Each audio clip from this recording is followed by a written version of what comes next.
Hello students. तो अब हम शुरू करते हैं अपना अगला टॉपिक जो है हमारा असेक्सुअल रिप्रोडक्शन। अब इसको डिटेल में पढ़ते हैं।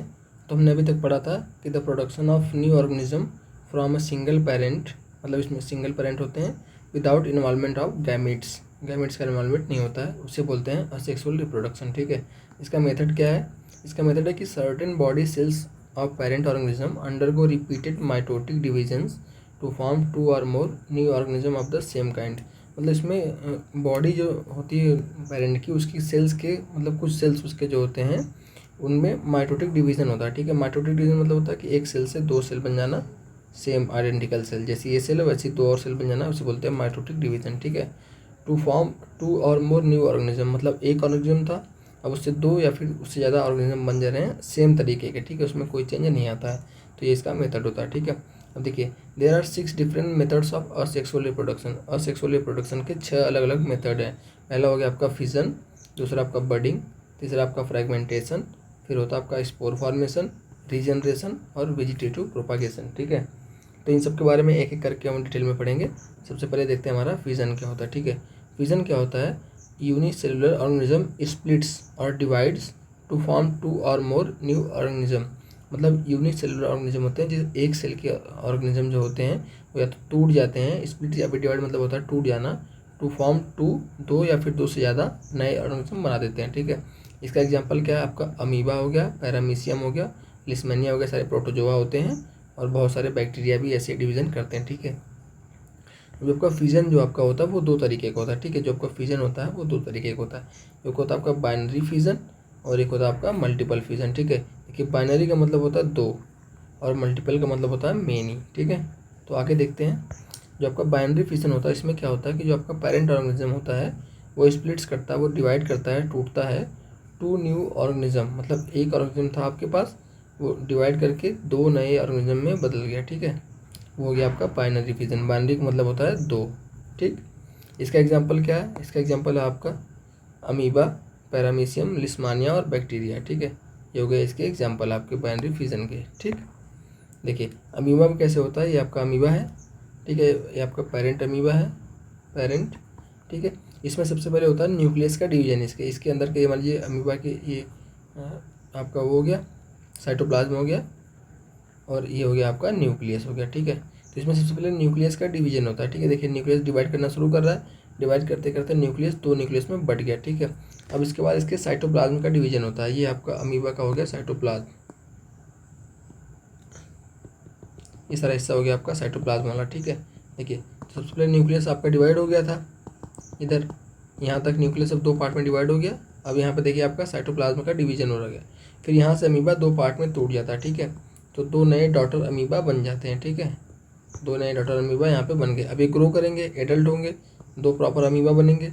फिर इनका क्या होगा? इन दोनों में भी यही होगा, पहले इनका न्यूक्लियस डिवाइड करेगा, फिर इनका साइटोप्लाज्म डिवाइड करेगा, फिर ये दो नए और डॉटर सेल्स में, डॉटर अमीबा में बदल जाएंगे। तो अमीबा ऐसे ही ग्रो करता है, एक अमीबा दो अलग अलग अमीबा में टूट के बन जाता है, फिर वो दोनों ग्रो करते हैं, फिर वो दो और में टूट जाते हैं। ठीक है, ऐसे करके अमीबा ग्रो करता है और अपनी पूरी कॉलोनी बनाता रहता है। ठीक है, अब देखिए बाइनरी फिजन पैरामीशियम, ऐसे ही होता है आपका पैरामीशियम। पैरामीशियम ये आपका यूनिसेलुलर एनिमल होता है, आपको पता है। ठीक है, इसमें देखिए क्या होता है, ये पैरामीशियम का स्ट्रक्चर होता है पूरा प्रॉपर।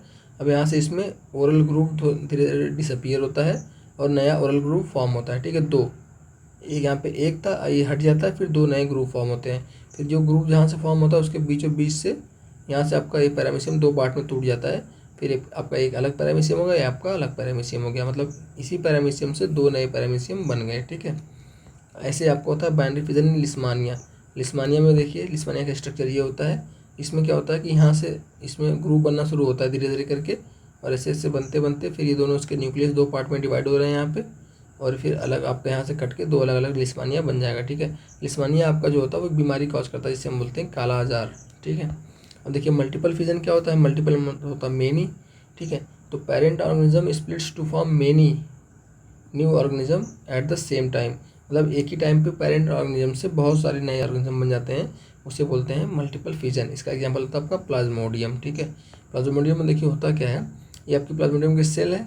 अब अनफेवरेबल कंडीशंस में इसके ऊपर एक सिस्ट की कवरिंग रहती है। ठीक है, ये प्रोटेक्टिव कवरिंग हो गई। ये आपका प्लाज्मोडियम का न्यूक्लियस हो गया है और ये आपका साइटोप्लाज्म हो गया। ठीक है, इसमें क्या होता है कि मेनी डॉटर और cells form by multiple fission, इसमें अंदर ही अंदर मल्टीपल फिजन होता है और कई सारी डॉटर सेल्स यहाँ पे अंदर फॉर्म हो जाती हैं आपकी, ठीक है, सारी डॉटर सेल्स हो गई हैं आपकी। अब क्या होता है, जो इसकी सिस्ट होती है वो अच्छी कंडीशन आने पे, फेवरेबल कंडीशन आने पे वो टूट जाती है, तो ये सारे रिलीज हो जाते हैं, जितने डॉटर सेल रिलीज हो जाते हैं अब, ठीक है। ये एक एक है वो ग्रो करके एक आपका अलग से पूरा पैरामीशियम बन जाएगा, सब अलग अलग पैरामीशियम बन जाएंगे, ठीक है। तो एक ही था आपका पेरेंट और इससे इतने सारे पैरामीशियम बन गए, तो इसके बोलते हैं मल्टीपल फ्यूजन, ठीक है। जो आपका प्लाज्मोडियम होता है वो आपका मलेरियल पैरासाइट होता है, ठीक है, इससे मलेरिया कॉज होता है, जो फीमेल एनोफिलिस मच्छर में पाया जाता है। और इसमें क्या होता है कि एक प्लाज्मोडियम के टूटने से 1000 डॉटर सेल्स प्रोड्यूस होती हैं, एक सेल के टूटने से, ठीक है। फिर आपका आता है बडिंग, दूसरा आपका बडिंग आता है। बडिंग में क्या होता है, in budding a small part of the body of parent organism grows out as a bud which then detach and become a new organism.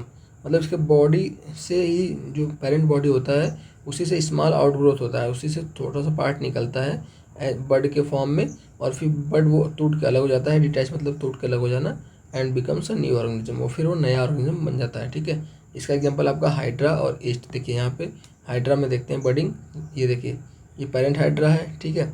अब यहाँ पे छोटी सी बड बन गई इसके, ठीक है, छोटी सी बड बन गई, यहाँ इसके बॉडी से अटैच है अभी ये, फिर ये थोड़ी और ग्रो करी, फिर ठीक है, फिर यहाँ से टूटना शुरू हो गई, ये टूट के अलग हो गई, अब ये नया हाइड्रा बन गया, ठीक है। फिर ये ग्रो करेगा, फिर उस हाइड्रा में से यहाँ से एक और बड निकलेगी और वो ग्रो करेगी, फिर टूट के अलग हो जाएगी, ठीक है। तो ये हो गया आपका बडिंग का एग्जाम्पल, ठीक है। ऐसे आपका ईस्ट होता है जो कि यूनिसेलुलर होता है, नॉन ग्रीन प्लांट होता है, उसमें भी ऐसी बडिंग होती है, ठीक है। देखिए ये आपका मदर सेल हो गई, पेरेंट हो गया, ठीक है, धीरे से यहाँ पे बड बनना शुरू हुआ, इसका न्यूक्लियस डिवाइड हो रहा है, देखिए फिर बड बन गई, अब यहाँ से टूटने वाला है ये, फिर अभी डॉटर बर्ड्स कई सारे बर्ड्स में टूट जाते हैं ऐसे ऐसे बन के, और ये अलग अलग अपना आपका ईस्ट बन जाता है, ठीक है।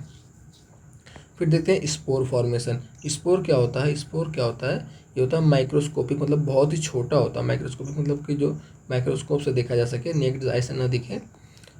Asexual reproductive bodies which are covered by hard protective coat, मतलब बहुत छोटे होते हैं और ये प्रोटेक्टिव कोट के अंदर ऐसे बंद रहते हैं, ठीक है, इनको बोलते हैं स्पोर्स, ठीक है। स्पोर्स को और क्या कह सकते हैं, kind of seeds of plants, मतलब एक तरीके से बोल सकते हैं बीज होते हैं, लेकिन ये बहुत छोटे सीड होते हैं, ये नेक्ड आई से हमको दिखाई नहीं देते, ठीक है। तो इसमें देखिए होता क्या है, in spore formation the parent plant produces hundreds of the microscopic reproductive units called spores, मतलब सैकड़ों स्पोर्स बनाता है parent plant. When the spore case of the plant burst, जिसमें रहता है स्पोर्स केज, जैसे जिसमें स्पोर्स बंद रहता है, जब वो बस्ट करता है, जब वो फटता है, then spores spread into the air, वो हवा में फैल जाते हैं, ठीक है। अब क्या होता है, when these air born spores land on food और सॉयल, मतलब किसी खाने पे या फिर मिट्टी पे अगर फिर गिरते हैं, अंडर फेवरेबल कंडीशन दे जर्मिनेट, फिर वहाँ से वो जर्मिनेट कर जाते हैं, ठीक है, एंड प्रोड्यूस न्यू प्लांट्स, फिर वो नए प्लांट्स बना लेते हैं, ठीक है। इसे एग्जांपल हो गया आपका फंगी, फंगी में आपका राइजोपस हो गया, फिर म्यूकर हो गया, आपके बैक्टीरिया ऐसा काम करते हैं, और नॉन फ्लावरिंग प्लांट जैसे फंस और मॉसेस होते हैं वो भी ऐसा काम होते हैं, ठीक है। देखिए इसमें होता क्या है, ये हो गया आपका स्पोरेंजियम, ठीक है, स्पोरेंजियम के अंदर बहुत सारे आपके स्पोर्स भरे पड़े हुए हैं, ठीक है। अब जैसे स्पोरेंजियम केस जो होता है वो टूटता है तो सारे स्पोर इसमें हवा में फैल जाते हैं, ठीक है, हवा में फैल जाते हैं, फिर कहीं मिट्टी में गिरेंगे, फिर वहाँ से आपका ये नया स्पोर बन जाएगा, ठीक है। ये स्पोर का हाइफी होता है जिससे फैलता है, और इसकी स्टेम होती है, और इसका स्पोरेंजियम होता है, ठीक है। तो इसमें हाइफा, स्टेम और स्पोरेंजियम, स्पोरेंजियम के अंदर सारे स्पोर होते हैं, स्पोर जब ये स्पोरेंजियम केस जो टूटता है उसके बाद निकलते हैं, हवा में फैल जाते हैं, और फिर वो नया प्लांट ग्रो करके हो जाते हैं, ठीक है। राइजोपस जो होता है वो आपका ब्रेड मोल्ड होता है, जैसे कभी आपने देखा होगा कि ब्रेड रखा हुआ है घर में और बहुत दिनों से पड़ा हुआ है, तो उस पर सफ़ेद सफ़ेद सा या फिर ब्राउन ब्राउन सा उस पर ग्रोथ हो जाता है, ठीक है, वो राइजोपस होता है जो ब्रेड पे ग्रो कर जाता है, ठीक है। अब फिर देखते हैं हम रीजनरेशन, ठीक है। रीजनरेशन से शब्द से क्या समझ में आ रहा है हमको, कि कोई चीज़ फिर से जनरेट कर गई, ठीक है। The process of getting back a full organism from its body parts is called regeneration. इसमें क्या होता है कि किसी ऑर्गेनिज्म के बॉडी पार्ट से ही पूरा ऑर्गेनिज्म बन जा रहा है, ठीक है। जैसे हम अपनी उंगली काट दें तो फिर हम एक नए हम बन जाएं, ठीक है, इस तरीके कुछ होता है, ठीक है। लेकिन ये होता है सिंपल एनिमल्स में या फिर सिंपल प्लांट्स में होता है, हम जैसे लोगों में नहीं हो पाता है, ठीक है। इसका एग्जांपल है हाइड्रा और प्लेनेरिया, ठीक है। देखिए ये आपका प्लेनेरिया है, इस प्लेनेरिया को 3 पार्ट में हमने काट दिया, ठीक है, एक ऊपर वाला पार्ट, एक बीच वाला पार्ट, एक नीचे वाला पार्ट। देखिए ऊपर वाला पार्ट का सिर्फ इतना हिस्सा हमारे पास था, बाकी इतना इसने अपने आप ग्रो करके ये नया प्लेनेरिया बन गया, ठीक है। इसमें बीच वाला हिस्सा हमने काट के रखा था, बाकी इसने ऊपर और नीचे अपने आप ग्रो करके पूरा प्लेनेरिया बन गया, ठीक है। इसमें सिर्फ इसका नीचे वाला हिस्सा था, तो इसने ऊपर का पूरा ग्रो करके ये नया प्लेनेरिया बन गया, ठीक है। तो इसको बोलते हैं रीजनरेशन, मतलब जो अपने पार्ट्स को रीजनरेट कर ले, ठीक है। जैसे आपने सुना होगा कि छिपकली की पूंछ काट देते हैं तो फिर से छिपकली की पूंछ ग्रो कर जाती है, कुछ इस तरीके का होता है ये, ठीक है। फिर आपका आता है फ्रेगमेंटेशन, ठीक है। फ्रेगमेंटेशन क्या होता है? The breaking up of the body of the simple multi cellular organism into two or more pieces on maturing, each of which subsequently grows to form a complete new organism is called fragmentation। मतलब fragmentation में क्या होता है कि जो कोई simple आपका multi cellular organism होता है उसकी बॉडी टूट जाती है, ठीक है, दो या दो से ज़्यादा पीसेस में टूट जाती है, ठीक है, अपने आप। और उसके बाद क्या होता है कि जब वो फेवरेबल कंडीशन आती है तो उसमें से जितने भी पार्ट उसके टूटे रहते हैं सारे पार्ट नए नए ऑर्गेनिज्म में ग्रो कर जाते हैं, ठीक है। इसका एग्जांपल आपका स्पायरोगाइरा हो गया जो कि एक प्लांट होता है, एल्गी होता है, और आपके सी एनिमोन्स हो गए जो कि मराइन एनिमल होते हैं, ठीक है। देखिए ये रहा आपका स्पायरोगाइरा। इसमें क्या होता है कि ये पूरी स्पायरोगाइरा की बॉडी है ये, ठीक है। अब क्या हुआ, ये 3 पार्ट में टूट गई, फ्रेगमेंट 1, 2, 3 में तीनों में टूट गई, ठीक है। अब ये तीनों फ्रेगमेंट 1 भी ग्रो करके नया स्पायरोगाइरा बना लिया, फ्रेगमेंट 2 भी ग्रो करके नया बना लिया, और फ्रेगमेंट 3 भी ग्रो करके नया बना लिया आपका। तो ये तीनों आपके बन गए, ये हो गया आपका फ्रेगमेंटेशन, क्योंकि फ्रेगमेंट से बन गया इसलिए इसका नाम हो गया फ्रेगमेंटेशन, ठीक है। अब देखिए फिजन और फ्रेगमेंटेशन में क्या अंतर है। जो आपका फिजन होता है वो होता है आपका यूनिसेलुलर ऑर्गेनिज्म में, और जो आपका फ्रेगमेंटेशन होता है वो होता है आपका मल्टी सेलुलर ऑर्गेनिज्म में, ठीक है। फिर छठवां आपका आता है वेजिटेटिव प्रोपागेशन, ठीक है। ये क्या होता है, new plants are obtained from the parts of the old plants, मतलब ओल्ड प्लांट्स के किसी एक पार्ट से नए प्लांट आते हैं, ठीक है, without involvement of the gametes और सीड्स, मतलब इसमें सीड्स वगैरह का इन्वॉल्वमेंट नहीं होता है, गैमेट्स का नहीं होता इन्वॉल्वमेंट। उसी प्लांट के किसी पार्ट से, नॉन रिप्रोडक्टिव पार्ट से जब नए प्लांट बन जाएं तो उसको बोलते हैं वेजिटेटिव प्रोपागेशन, ठीक है। जैसे इसमें स्टेम का यूज कर सकते हैं, रूट का यूज कर सकते हैं, और लीव्स का यूज कर सकते हैं, ठीक है। देखिए इसमें होता कैसे है, growth from the buds present on the plant part, मतलब इन सब पे एक किसी भी पौधे पर आप देखते हो तो बड प्रेजेंट होती होगी, ठीक है। जिसे हम लोग जो पत्तियों के जस्ट ऊपर पाया जाता है बड्स होता है, जहाँ से फिर नए सूट या फिर नए प्लांट्स, नए पौधे निकलते हैं, नई पत्तियाँ निकलती हैं, उसे बड्स बोलते हैं। जैसे आलू पे आपने देखा होगा कि ऐसे ऐसे कर्व सा रहता है जिसे आँखा बोलते हैं हिंदी में, तो ऐसे बड्स रहते हैं, ठीक है। तो growth from buds present on the plant part, देखिए पहले इनएक्टिव स्टेट में रहते हैं जो बड्स होते हैं, और जैसे सूटेबल कंडीशन आती है, मान लीजिए कि मिट्टी मिल गई, उनको पानी मिल गया, तो फिर ग्रो करके नए प्लांट्स बन जाते हैं, ठीक है। इसका एग्जांपल बहुत सारे हैं, देखते हैं। सबसे पहले ग्रास, जैसे आपकी जो घास होती है ओल्ड स्टेम होती है, ज़मीन में पड़ी रहती है ड्राई सीजन में, ऐसे ही डॉर्मेंट इनएक्टिव स्टेज में, और जैसे रेनी सीजन आती है, जैसे बरसात आती है, फिर वो पानी पाती है, फिर ग्रो करके और घास बन जाती है, ठीक है।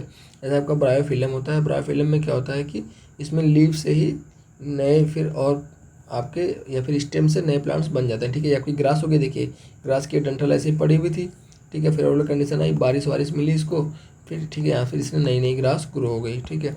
ऐसे आपका ब्रायोफिलम होता है, आपका ब्रायोफिलम हो गया, ब्रायोफिलम। इसकी जो पत्तियाँ होती हैं इसकी पत्तियों में ही बड्स होता है, ठीक है। जैसे मिट्टी उट्टी में गिरती हैं इनकी पत्तियाँ, तो यहाँ बड से नीचे यहाँ पे रूट निकल जाती हैं, और ऊपर आपके ऐसे पत्ते निकल जाते हैं, और नया नया आपका प्लांट बन जाता है। एक पत्ती में देखिए कितने सारे प्लांट है ब्रायोफिलम के बढ़ गए हैं, ठीक है। जैसे आपका ये पोटैटो हो गया, आलू हो गया, आपका आलू भी ऐसे ही होता है, ऐसे पड़ा रहता है, जिससे मिट्टी उट्टी में डाल दें इसको आप, तो उसमें से जो उसकी बड होती है, जो आई होती है, जिसे आँख बोलते हैं, उसके अंदर से फिर वो नए नए पौधे बनने लगते हैं, ठीक है। इसलिए आलू को हम लोग काट के बोते हैं, ताकि जितने इसके नए नए आँख हैं सबसे नए नए पौधे बन जाएँ, ठीक है। ऐसे आपका जिंगर हो गया, आपका अदरक हो गई, उसमें से भी ऐसे ही होता है, ठीक है। देखिए आर्टिफिशियल प्रोपागेशन ऑफ प्लांट्स, इसका क्या है कि अब हम आर्टिफिशियली प्लांट्स को प्रोपागेट कर रहे हैं अपने इस्तेमाल के लिए, ठीक है। अपने इस्तेमाल के लिए कैसे कर रहे हैं, process of growing many plants from one plant by man made methods, ठीक है। मतलब एक प्लांट से कई सारे प्लांट को ग्रो करना कैसे, मैन मेड, मतलब हमारे बनाए हुए मेथड से, इसको बोलते हैं आर्टिफिशियल प्रोपागेशन ऑफ प्लांट्स, ठीक है। इसमें देखिए हम 3 मेथड लगाते हैं। पहला होता है हमारा कटिंग, दूसरा होता है लेयरिंग, और तीसरा होता है ग्राफ्टिंग। तो सबसे पहले देखते हैं कटिंग्स क्या होता है। A small part of plant which is remove by making cut with sharp knife is called cutting. मतलब इसमें क्या होता है कि किसी प्लांट के छोटे से टुकड़े को चाकू से, तेज चाकू से काट के निकाल लेने को कटिंग बोलते हैं, ठीक है। अब देखिए इसमें कटिंग में एक चीज़ ध्यान देनी है कि जो हम पार्ट कट कर रहे हैं उसमें सम बड होनी चाहिए, क्योंकि जो हमारी ग्रो होगी वो बड से ही होगी, ठीक है। तो उस पार्ट में बड होना बहुत ज़रूरी है, ठीक है। इसमें हम स्टेम को काट सकते हैं, रूट को काट सकते हैं, या फिर लीफ को काट सकते हैं, ठीक है। इसका एग्जाम्पल बहुत सारा है, जैसे कि आपका देखिए रोज़ हो गया, गुलाब हम लोग बहुत घर पे लगाते हैं। कोई गुलाब का पौधा है, उसमें से उसकी डंठल को काटा, फिर उसको ज़मीन में काट दिया, फिर नया गुलाब हो गया। ऐसे ग्रेप्स होते हैं, अंगूर हो गया, शुगर केन हो गया, बनाना हो गया। शुगर केन भी आपने देखा होगा खेतों में, शुगर केन को ऐसे काट देते हैं कई सारे पार्ट में, लेकिन एक चीज़ ध्यान देते हैं कि उस पर हर एक हिस्से में कम से कम 2-2 या 3-3 बड्स रहती हैं, ठीक है, जहाँ से वो फिर नया पौधा उग सके, ठीक है। बड्स कराना बहुत ज़रूरी है इसमें। जैसे आपका कैक्टस हो गया, बोगनविलिया हो गया, बहुत सारे ऐसे पौधे हैं जिनको हम ऐसे कट करके कर सकते हैं, ठीक है। देखिए ये हो गया, ये आपका पौधा था, इसका एक स्टेम को उसने कट किया, कट करके उसने ज़मीन में लगा दिया, ठीक है। अब यहाँ से फिर ये नया पौधा आपका उग गया, ठीक है। फिर दूसरा था आपका लेयरिंग, ठीक है। लेयरिंग मतलब कोई चीज़ लेयर कर रहे हैं, ठीक है। इसमें देखिए क्या करते हैं, ये branch of plant is pulled towards ground, मतलब किसी पौधे की एक ब्रांच को ग्राउंड की तरफ खींचते हैं। And A part of it is covered with moist soil, इसके एक हिस्से को गीली मिट्टी से दबा देते हैं। Leaving the tip of the branch expose to the ground, और जो टिप होती है उसको एक्सपोज छोड़ देते हैं, मतलब इस जो टिप है इसको एक्सपोज छोड़ दिया, हवा में छोड़ दिया, इसके एक पार्ट को गीली मिट्टी से दबा दिया, इसके ब्रांच था इसको हमने लटका के ज़मीन पे दबा दिया था, ठीक है। इसमें क्या होता है, जो पार्ट हम दबाते हैं वहाँ पे फिर नई नई रूट निकल जाती हैं, ठीक है। और फिर इसको अगर यहाँ से हम कट कर देंगे तो ये आपका नया पौधा हो जाएगा, ठीक है। देखिए लेयरिंग किस में करते हैं, लेयरिंग करते हैं जैस्मीन में, स्ट्रॉबेरी में, लेमन में, गुआवा में, हिबिस्कस में, मतलब जो आपका गुड़हल होता है इसमें भी कर सकते हैं, गुआवा में भी कर सकते हैं, लेमन में भी कर सकते हैं। इसको आप लोग घर पे भी ट्राई करके देख सकते हैं, लेयरिंग बहुत ही आसान होता है, ठीक है। फिर आती है आपकी ग्राफ्टिंग। ग्राफ्टिंग मतलब क्या होता है, the cut stems of 2 different plants are joined together, मतलब 2 डिफरेंट प्लांट्स के स्टेम को कट करके आपस में जोड़ते हैं। इन सच अ वे दैट, एक ऐसे तरीके से the 2 stems join and grow as a single plant, मतलब दोनों स्टेम जो हमने 2 अलग अलग प्लांट से ज्वाइन किया है वो एक सिंगल प्लांट की तरह ग्रो करे, ठीक है। तो इसमें हम 2 डिफरेंट प्लांट्स लेते हैं, ठीक है। तो दोनों प्लांट्स की खासियत क्या होती है, एक को बोलते हैं स्टॉक और दूसरे को बोलते हैं सियॉन, ठीक है। स्टॉक इसको बोलते हैं कि जो स्टेम रूट से लगी होती है, मतलब जो ज़मीन से गड़ा होता है, जो हिस्सा ज़मीन से गड़ा होता है उसको काटते हैं, इसको बोलते हैं स्टॉक, ठीक है। और जो हिस्सा बाहर से ला के जोड़ते हैं उसमें, जिसमें रूट्स नहीं होती हैं, जो स्टेम ला के जोड़ते हैं उसे बोलते हैं सियॉन, ठीक है। तो ये हो गया आपका स्टेम स्टॉक और ये हो गया आपका सियॉन, ठीक। एक ये रहा, ये हो गया स्टॉक जो आपका गमले में लगा हुआ है, रूट से लगा हुआ है, ये आपका सियॉन हो गया, दोनों को आपस में जोड़ा और उनके ऊपर से रैपिंग कर दी, टेप मार दिया, ये हो गया आपका ग्राफ्टिंग, ठीक है। ग्राफ्टिंग किस में कर सकते हैं, ग्राफ्टिंग हम एप्पल में कर सकते हैं, पीच में कर सकते हैं, एप्रिकॉट में कर सकते हैं, पियर में कर सकते हैं, ऐसे बहुत सारी चीज़ों में ग्राफ्टिंग हम कर सकते हैं, ठीक है। अब देखिए ग्राफ्टिंग के फ़ायदे क्या होते हैं, हम लोग ग्राफ्टिंग करते क्यों हैं, ठीक है। इसमें क्या होता है, combine most desirable character of 2 plants, मतलब 2 पौधे हैं, दोनों के अलग अलग कैरेक्टर हैं, ठीक है। तो दोनों के कैरेक्टर को हम जोड़ के आपस में कंबाइन कर सकते हैं, ठीक है। और क्या कर सकते हैं, very young scion can be made to flower and fruit when grafted to the stock of mature plant, ठीक है। अब देखिए कोई आपके पास पहले से एक मैच्योर प्लांट पड़ा हुआ है, ठीक है, लेकिन उसमें फूल पौधे आ नहीं रहे हैं, या फिर अगर आ रहे हैं तो अच्छी किस्म के पौधे नहीं आ रहे हैं, ठीक है। तो इसका क्या करना है, आपको इसके स्टेम को काटना है और इसमें किसी ऐसे पौधे की स्टेम ला के जोड़ देनी है जो बहुत ही अच्छा है, मतलब जिसके फल अच्छे हैं, फिर जिसके फूल अच्छे हैं, ठीक है। क्योंकि ये प्लांट मैच्योर है, तो जैसे इस पर ग्रो करेगा ये तुरंत इसमें फ्लावरिंग करने लगेगा, ठीक है, ये हो जाता है और उसमें फ्रूट्स आ जाएंगे। और क्या होता है, obtain flowers and fruits with different desired characters, इसमें क्या कर सकते हैं कि एक ही पौधे पे कई सारे तरीके के फ्लावर्स या फिर फ्रूट्स हम लोग ला सकते हैं। देखिए जैसे देखिए एक एप्पल का ट्री जिसमें ग्राफ्टिंग की गई है, इसमें इसके हर स्टेम पे अलग अलग प्लांट्स की ग्राफ्टिंग कर दी गई है। तो देखिए सब पे एप्पल अलग अलग कलर के आए, इस पर ग्रीन एप्पल आ गया, इस पर ऑरेंज कलर का, इस पर रेड कलर का है, सब पे अलग अलग कलर के एप्पल आ गए हैं क्योंकि सब में ग्राफ्टिंग अलग अलग की गई है, जबकि मेन आपका जो स्टॉक है वो एक ही प्लांट है। तो इस तरीके से भी इसका किया जा सकता है, ठीक है। अब देखिए advantages of artificial vegetative propagation, मतलब as a whole artificial vegetative propagation के क्या क्या फ़ायदे होते हैं, ठीक है। इसमें सबसे पहला फ़ायदा वही होता है कि new plant will be exactly like parent plant, क्योंकि न्यू प्लांट जो हम लोग कर रहे हैं वो पौधे के किसी एक पार्ट से कर रहे हैं, ठीक है। तो जैसा पौधा होगा वैसे ही वो नए नए प्लांट आएंगे, ठीक है। और क्या होता है कि can start to bear fruits much earlier, और इसमें फूल या फिर फल जो होते हैं वो बहुत जल्दी लगने लगते हैं। और क्या होता है, need less attention in their early years, और शुरुआत के दिनों में बहुत कम इनको ख्याल रखना पड़ता है, क्यों, क्योंकि अब कोई चीज़ का सीड बोएंगे तो छोटा सा पौधा उगेगा, बहुत कोमल सा रहेगा, फिर धीरे धीरे वो बड़ा होगा। जबकि इसमें क्या कि एक स्टेम आपने कट की, दूसरी स्टेम कट की, जोड़ दिया तो इतना बड़ा पौधा आपको पहले से मिल गया शुरुआत से ही, ठीक है, ये फ़ायदा हो जाता है।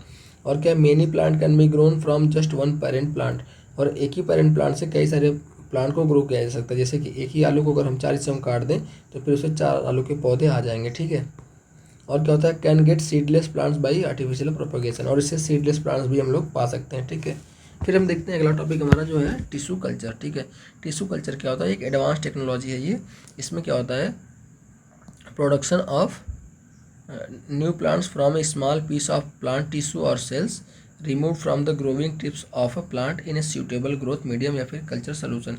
इसमें क्या करते हैं हम लोग कि नए नए पौधे उगाते हैं बहुत सारे। कैसे, एक प्लांट का एक टिश्यू लेते हैं छोटा सा या फिर सेल लेते हैं प्लांट की, कहाँ से, ग्रोइंग पार्ट से, ग्रोइंग टिप से जो प्लांट की होती है, ठीक है। और उसको एक सूटेबल मीडियम में डालते हैं जिसे कल्चर सोल्यूशन बोलते हैं, और उससे कई सारे पौधे बना लेते हैं, ठीक है। देखिए कल्चर जो सोल्यूशन होता है आपका, जो आपका ग्रोथ मीडियम होता है, उसमें बहुत सारे न्यूट्रिएंट्स होते हैं और बहुत सारे प्लांट्स के हार्मोन होते हैं, और वो जेली के फॉर्म में होता है, ठीक है। तो देखिए इसको कैसे करते हैं, सबसे पहले क्या करेंगे, लेंगे हम small piece of plant tissue, ठीक है।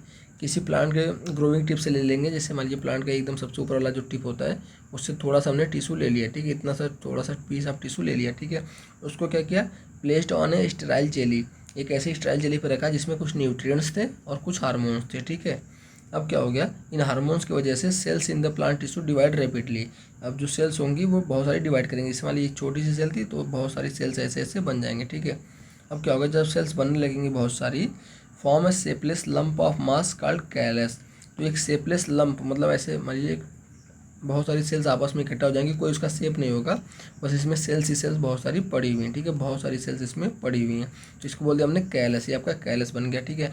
अब क्या करते हैं, कैलस को ट्रांसफ़र करते हैं अनदर जेली, दूसरी जेली में। उस जेली में क्या रहता है, हार्मोन्स। कौन से हार्मोन्स, ऐसे हार्मोन्स जो कि डेवलपमेंट ऑफ रूट्स करवाते हैं, जिनमें जो जड़ें उगाते हैं, ठीक है। हमने हार्मोन्स में पढ़ा था ना, कुछ हार्मोन्स जड़ें उगाते हैं, कुछ हार्मोन्स सूट उगाते हैं, ठीक है। तो ये जड़ों वाले हार्मोन में इसको डाल देंगे। अब क्या होगा, कैलस पे हो जाएगा रूट्स आ जाएंगे, ठीक है। कैलेट विथ डेवलप्ड रूट्स, अब इस पर रूट्स आ गई, जड़ें आ गई। अब इसको वहाँ से उठाएंगे, अब कहाँ रखेंगे इनको, फिर से एक हार्मोन में रखेंगे, एक ऐसी जेली में रखेंगे जहाँ पे ऐसा हार्मोन होगा जो सूट का डेवलपमेंट, जो पत्तियों का डेवलपमेंट करवाता हो, ठीक है। तो अब क्या हो जाएगा, कैलस के पास, अब उसके पास रूट भी हो गया और सूट भी हो गया, ठीक है। मतलब एक छोटा सा, एक मान लीजिए कैलस था, अब इसके पास रूट भी हो गया है, इधर सूट भी हो गया है, तो एक टीनी प्लांटलेट बन गया, एकदम छोटा छोटा पौधा ये बन गया, ठीक है, जिसमें पत्तियाँ भी हैं और थोड़ी सी जड़ें भी हैं, थोड़ी सी पत्तियाँ भी हैं, थोड़ी सी जड़ें भी हैं। अब क्या करेंगे, इनको इसको पॉट में या फिर सॉइल में, मिट्टी में इनको लगा देंगे, और फिर वो ग्रो करेंगे और मैच्योर प्लांट्स बन जाएंगे, ठीक है। किसमें करते हैं, ऑर्नामेंटल जो प्लांट्स होते हैं हमारे, जैसे ऑर्किड हो गया, डेलिया हो गया, क्रिसेंथेमम हो गया, इन सब में ये करते हैं, ठीक है। अब देखिए इसका फ़ायदा क्या होता है टिश्यू कल्चर का। टिश्यू कल्चर का फ़ायदा ये होता है कि वेरी फास्ट टेक्निक है, मतलब एक हफ्ते में ही बहुत सारे पौधे हम लोग बना सकते हैं, ठीक है, बहुत ज़्यादा पौधे। और ये डिजीज़ फ्री होता है, क्योंकि जो टिप ऑफ प्लांट होती है उसमें कोई डिजीज़ नहीं होती है, अभी वो जस्ट ग्रो कर रहा है तो अभी उसमें कोई डिजीज़ नहीं होती है, और वहाँ से लेते हैं टिश्यू तो ये डिजीज़ फ्री हो जाता है, इसमें कोई बीमारी नहीं रहेगी। और क्या, plant can be grown in any season, और ये किसी भी सीजन में कर सकते हैं, क्योंकि हम लोग लैब में करते हैं तो इसको बाहर के इन्वायरमेंट से कोई मतलब नहीं है। ऐसे नॉर्मली में क्या होता है कि गर्मियों के सीजन में ये वाला पौधा नहीं उग रहा है, बरसात में ये नहीं उग रहा है, लेकिन इसमें ऐसा नहीं है, इसमें हर सीजन में कोई भी पौधा उगा सकते हैं, ठीक है। और बहुत ही कम स्पेस भी लगता है, इसको एक छोटे से रूम में लैब में कर सकते हैं सारा काम, हमको बहुत ज़्यादा फील्ड नहीं चाहिए, ठीक है। तो ये हो गया हमारा खत्म आज एसेक्सुअल रिप्रोडक्शन। अब अगले टॉपिक में हम लोग पढ़ेंगे सेक्सुअल रिप्रोडक्शन, तब तक इसको रिवाइज कीजिए। Thank you.